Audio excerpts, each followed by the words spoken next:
So we've got another budget mechanical keyboard that we're reviewing today, and I feel like this video is really going back to our roots, as we haven't reviewed a Drevo mechanical keyboard in a very long time, since the very beginning, back when all we could afford were mechanical keyboards under 50 bucks. But here we are with the Drevo Blademaster SE, and it's got a knob. I'm gonna review it right now, coming up.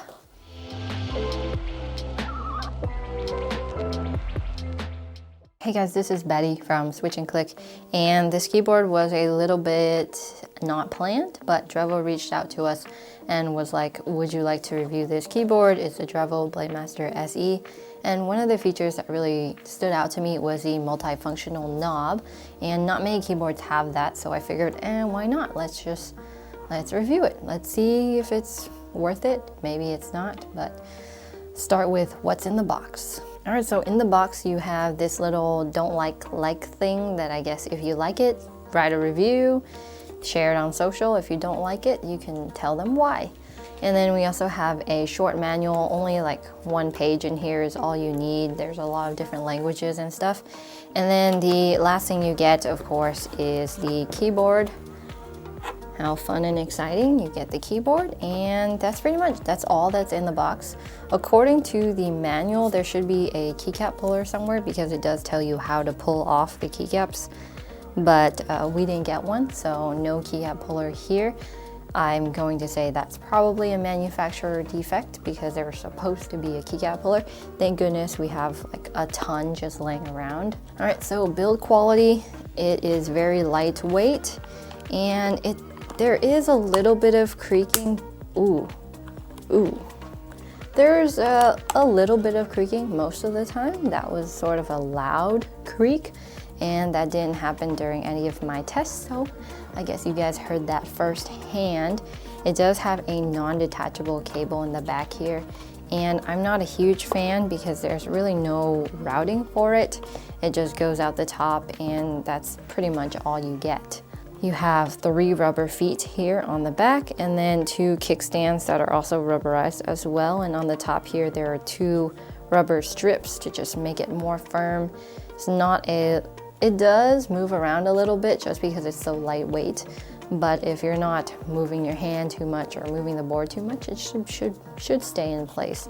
And from the side, you can see that there's already quite an angle there. And although I never really recommend getting a wrist rest, this is one of the boards where I sort of felt like I needed to get a wrist rest. It's not high, it just feels strange because there's quite the lip at the bottom here where I need to hover more than necessary, and it just wasn't too convenient. So the non-detachable cable is rubber. It does have this Velcro wire management thing, but it doesn't help too much. And it ends in a USB port, so everything is pretty normal there. At this point in, I guess, Switch and Click, you guys all know that I really don't like non-detachable wires or, cables that cables that get in the way. And the reason for that is because I wire manage my PC, right? So everything's managed and stuff, but when I review things like this with a non-detachable cable, I sort of have to take everything apart, wire it back in, and then keep the keyboard there a couple of days while I test it, and then wire it out and do it all over again. So it gets a little annoying and I get really perturbed, but that isn't to say that it's a really bad part of the keyboard. It's just something personal that's wrong of me because I review keyboards. But if you're not into the whole non-detachable wire thing, then I would move on about right now. On the left side here, there's a multifunctional knob, and it's a little bit smaller than what I thought it would be. It's about 1 inch in height, and the feel that when you rotate it is quite tactile, and it's quite quiet too. So you can hear a little bit of it right now as I'm rotating it. But other than that, the case itself is made primarily of plastic. There's a metal plate in there somewhere to keep it sturdy, but there's a lot of design elements here that I'm just not a huge fan of, including the cut-off corners off all the corners. It probably would have been better if it was more of like a brick-looking thing, or I don't know, maybe it's just me. And then there's also the floating keycap style right here, which is okay too, depending on who you are. So the wheel actually does a lot. It can change the RGB effect, it can change the volume, it can scroll up and down the page, it can change the brightness and the RGB effect speed too. So a lot of things there in the wheel, and we'll talk about how to work it and how to change all those things later in the video. As for keycaps, these are ABS double shot keycaps. They are quite thick, and the legends surprisingly are quite clean. There's no separations, it's not stenographic. There are a few sub-legends. So your sub-legends on the nav cluster for working the wheel, and then there's the G1, G2, G3 sub-legends in F1, F2, and F3, and those are for different gaming profiles that you can program on the software and switch to them when you want to during their like 3 different games or something. They are ABS, so they're quite smooth, and they're all black, and the tops are extremely smooth.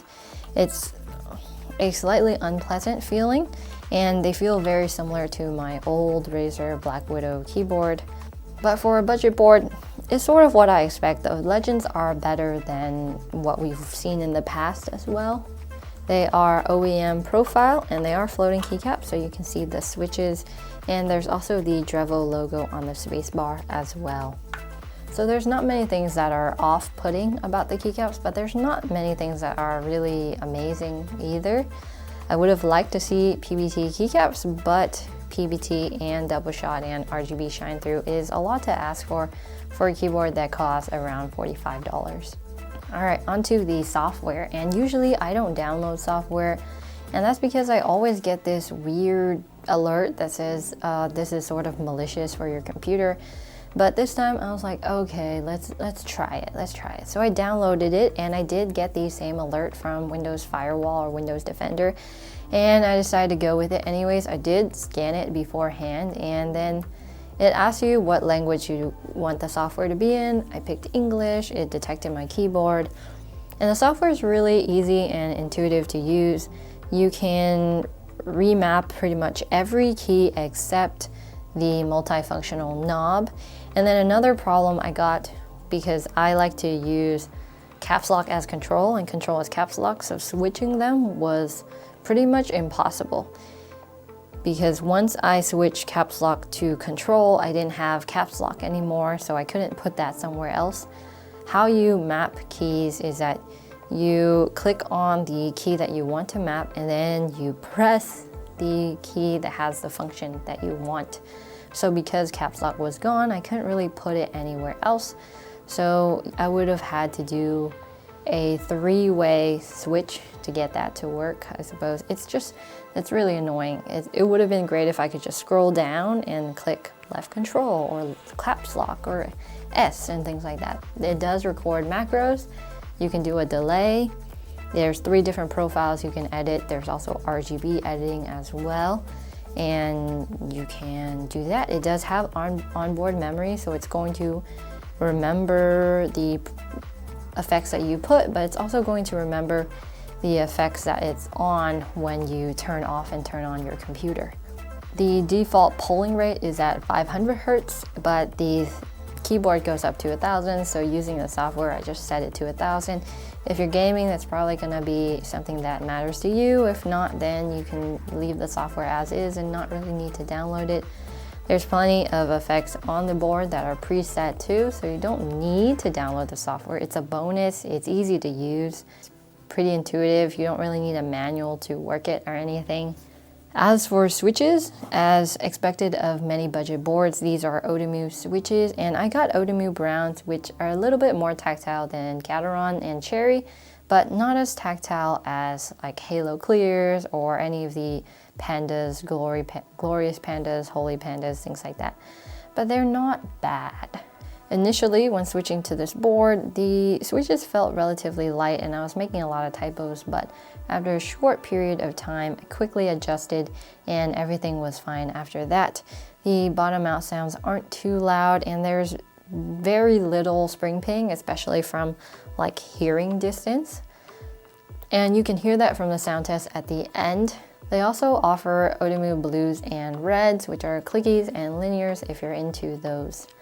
As for stabilizers, this is one of the most interesting parts, is that They're pretty regular stabilizers. They're black plate mounted cherry style stabilizers, but only the space bar is pre-lubed. The backspace, enter, left and right shifts are not lubed at all, and they're really rattly. The space bar surprisingly sounds the best out of all of it, but it's still pretty loud. It is a budget board though, so I don't expect too much, but as we've seen from brands like Royal Kludge, where their stabilizers are really exceeding expectations for their price point, I think Drevo can upgrade their stabilizers just a little bit. All right, so right now we're going to go over the preset RGB effects, and to do that you press FN and insert, and that changes the knob's function to scrolling through the presets. FN and home will do effect speed, FN and delete does brightness, FN and page down does volume, and I don't remember the other ones. One is for page scrolling and the other one is for effect color. So everything is in the manual here, but those are the 6 different functions that it can do. Alongside that, you can single click or double click the knob, and that changes the function too. So for example, if it's on RGB cycling mode, then a single click will just turn the backlight on and off. If it's on volume, single click will pause and play, and if it's scrolling, then a single click is home and double click is end. So unless you're using all those things a lot, it's best to just have the manual available. I don't really use any of those things anyways because, well, you have the home and end buttons, so why would you need to do it with the wheel? All right, so what's the verdict here? Compared to Red Dragon mechanical keyboards such as the K552, I would pick this over that, because they're relatively similar, but this has a wheel, so it's a little bit more convenient. However, compared to keyboards like the Techwear Phantom or the Royal Kludge RK68, Royal Kludge also has a TKL, and I think it's the Sync 87G, maybe, something similar to that. But I would pick Royal Kludge for sure over this, and Techwear, I would say, is about on the same level. Drevo has their Caliber V2 that has wireless via a 2.4G dongle, and I would pick that one over this as well. And it also has a detachable USB-C port. The wired just really gets me, and there's other options for the same price range that really works a lot better. However, the software is really easy to use, so if you're looking for software, I recommend this for sure. It's pretty nice in terms of like ease of usage, and it's pretty lightweight. It doesn't take a ton of computer power or anything to run. But the wired cable is a downer, and the knob isn't programmable, so a few adjustments can be made here. All the links are down below for all of the products we mentioned, including this and the RK68 and everything as well. So check those out if you're interested, and that's pretty much it for this review. Honestly, I'm not too impressed. You can hear the sound test right here, right now.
And that's pretty much it for this review. Honestly, I'm not super impressed.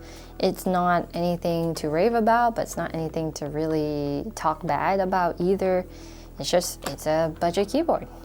I don't dislike it. I would just pick something else, but the Drevo Caliber V2, I recommend you checking that out for sure. However, it is a smaller form factor, so there's ups and downs to everything, but I'll see you in the next one. Bye!